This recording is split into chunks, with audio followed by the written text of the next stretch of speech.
Kira diserang guys, sama Parjo sama Parcok. Polisi bantah tembak gas air mata ke kampus Unisba, Kombes Hendra, ditembak ke jalan, asap tertiup angin ke kampus.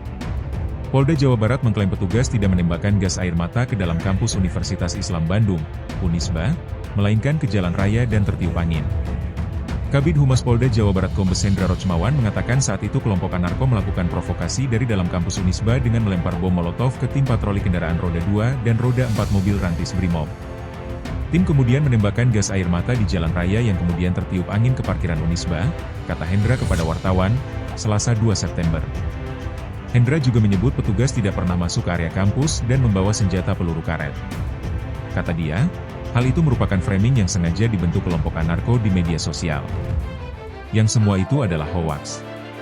Pada kenyataannya di lapangan tidak ada satupun petugas yang masuk ke area kampus dan tidak ada satupun petugas yang membawa senjata, tutur dia. Hendra menyebut kelompok anarko menjadi pemicu penembakan gas air mata di Jalan Taman Sari, Bandung yang merembet ke area kampus Universitas Islam Bandung, Unisba, dan Universitas Pasundan, Unpas. Kata dia, peristiwa bermula saat patroli skala besar TNI Polri menemukan tumpukan batu, kayu serta bekas bakar-bakaran ban di jalan tersebut.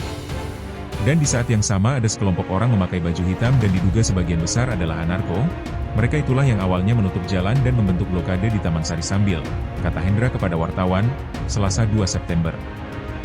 Download Tribun X sekarang, menghadirkan lokal menjadi Indonesia.